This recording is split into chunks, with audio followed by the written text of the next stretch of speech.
And welcome back. We proceed with our second segment this morning, where we are joined by our colleague Duane Moody, who is presently in Glasgow, Scotland, as he is there as a reporter covering what's taking place with COP26. Good morning, Duane. Morning, Isani. Morning, Paul. Good morning. Well, afternoon, actually, from Glasgow, Scotland. Yeah. Okay, so Duane, let's go back over some of the major developments that took place last week and perhaps what we can look forward to this week in respect of COP26.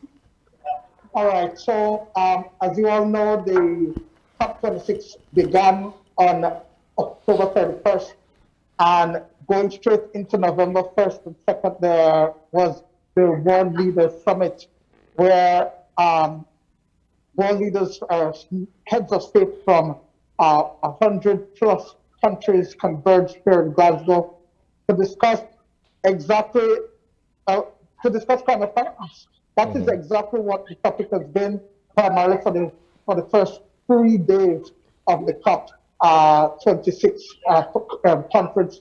So essentially, the small island development states are trying to hold these bigger countries who are huge emitters of GHG gases, holding them to task for a commitment that they made back with the Paris Agreement in 2015, that they would have provided $100 million.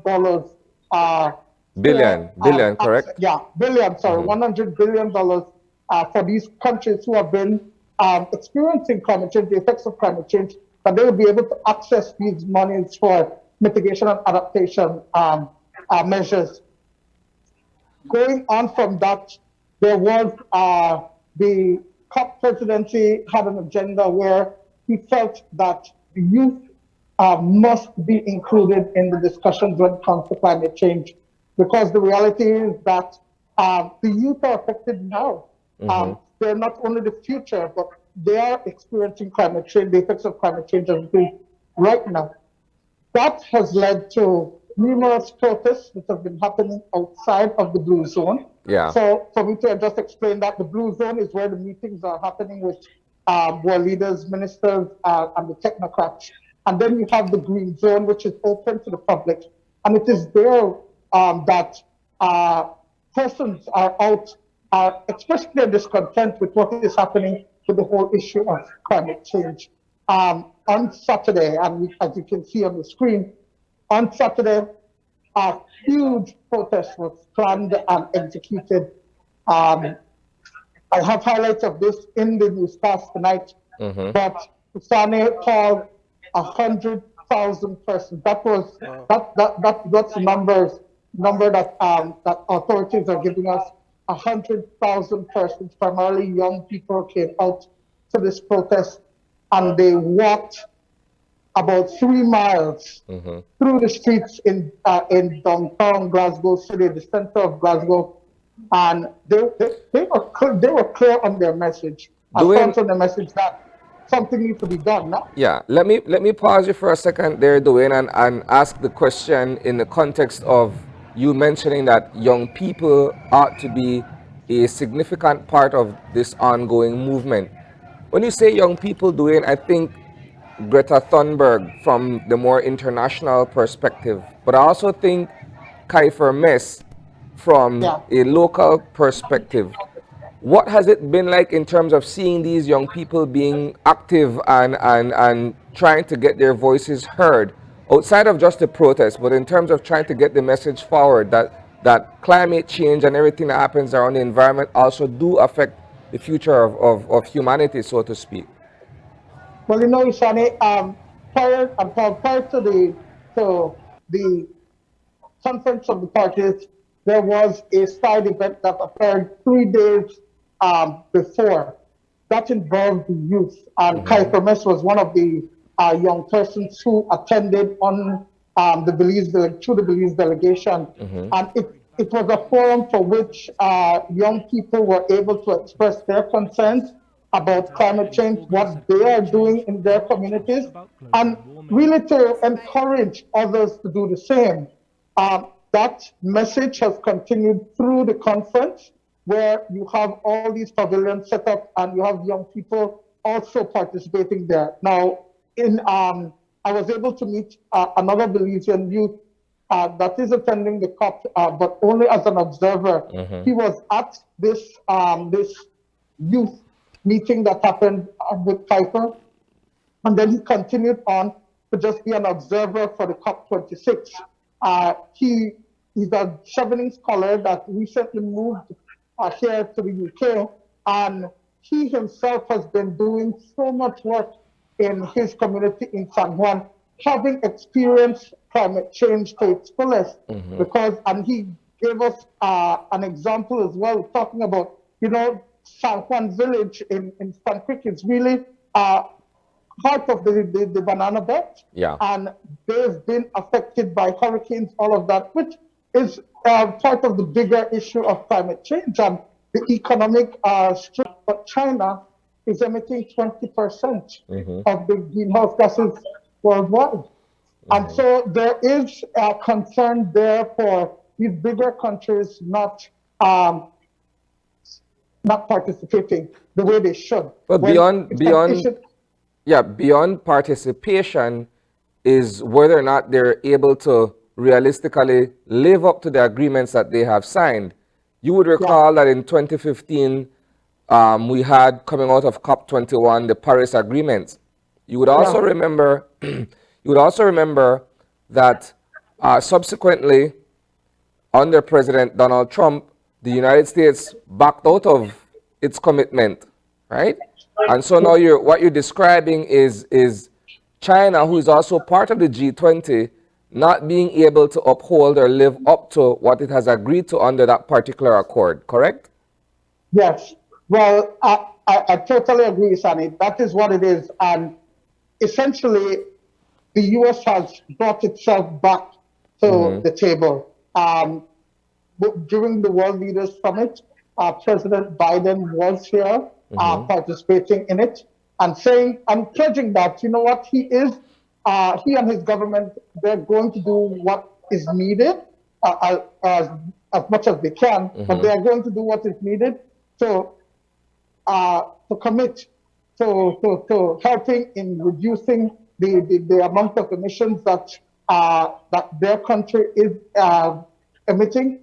Case in point, it was made clear by Prime Minister John Buscema that the U.S. itself is experiencing the effects of climate change in terms of fire, in terms of erosion along its coastline, things like that. So they see an interest there. Now, that really is just the backdrop as to what is happening this week. Today,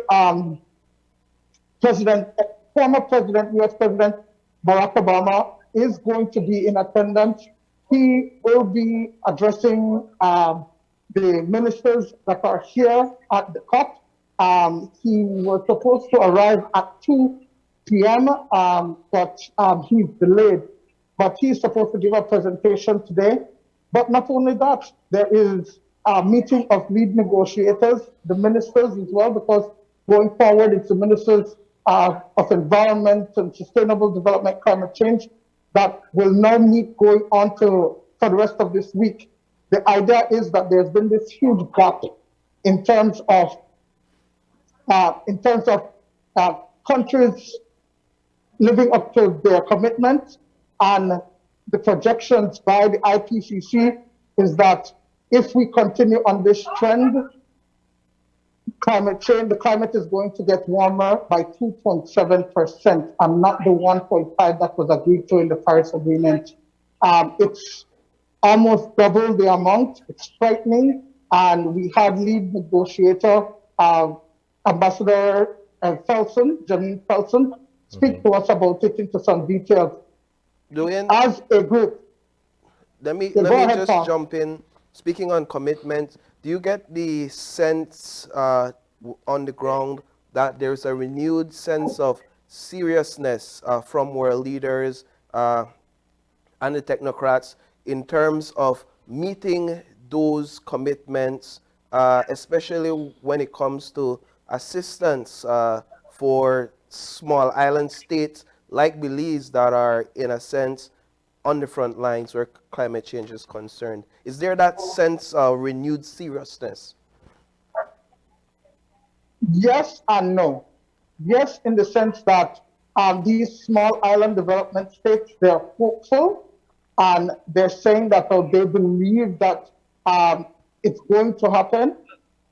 The flip side of that is that there is a fear that it might take too long to happen. The facts are that with the changing weather and the climate change, it's really affecting countries like Belize or Barrier Reef, from what I understand from Ambassador Felton, is at the brink of being destroyed due to climate change. And something needs to happen, something needs to give.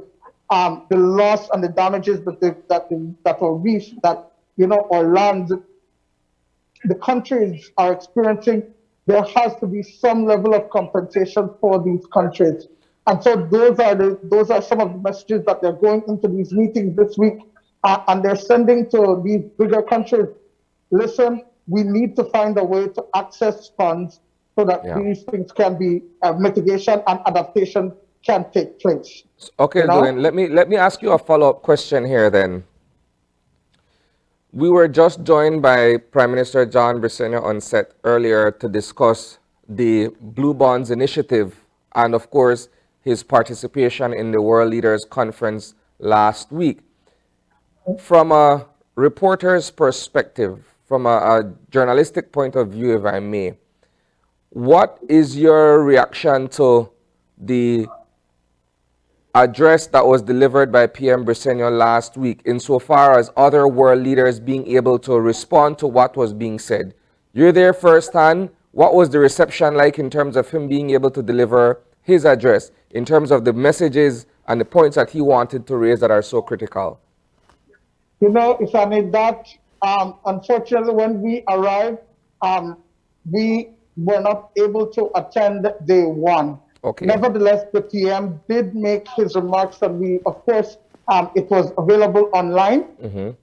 One of the things that we've noticed, not only by PM Briceño, but by other prime ministers and heads of state, is that they weren't mincing words. They were putting aside diplomacy and really just expressing what is going on and the fact that things need to happen. So the messages were sent clear. So much so that when the Prime Minister left a particular meeting that they were having, we were able to get a comment from him, which really was heard by PM Boris Johnson. And the UK Prime Minister even responded to that and said, you know what, it is true. Larger countries have been, the practices of larger countries have had a global effect, and it's these smaller countries that are feeling it, and there needs to be some level of intervention and some responsibility that must be owned up to by these larger countries. And so that is the sentiment that is carried through into this week. We know that you've been hard at work there in Glasgow, but all work, no play makes Jack a dull boy. You spent the weekend, as we understand, covering the protest, but have you been able to get some time to take in the experiences that are being offered there as a tourist, per se, as a visitor there in Glasgow? What have you been able to experience? Paul, honestly, not as yet. Yeah. I've been exhausted, but it's because of the change in time. I still have not adjusted. As yet, there's a 6-hour difference in time, and so it's been rough to adjust. But we've been pushing. We've been trying to get as much back home, and so and I'm sure that you've been seeing it in the news. But it's been rough, and so on Saturday we did the protest. The protest actually went on for about 6 hours. Wow. To get to the protest in Glasgow, we traveled about an hour and a half. That's one way. after I come and I had to walk the whole 3 miles. That's good, Duane. That's good. But we were able to really capture the sense of what was happening, and these and people from different walks of life and across generations, they were out there, sending a message to the leaders, because really you would think that Scotland is far removed from Belize, but there's so many persons that are connected to Belize. I found out some history where we had some loggers from Belize that migrated, that were brought to Scotland to deal with their logging trade here. Right. And their generation, they live here right now in Glasgow. Yeah. And so it's interesting that there is a connection to Belize. We have a UK Belize association. There's also a botanical group that has been working with Belize as well. And so these are things that I'm trying to get some information on. I'm going to, of course, speak with some students that are studying here. There have been a lot of Belizeans that have studied here in the UK, specifically in Edinburgh and Scotland.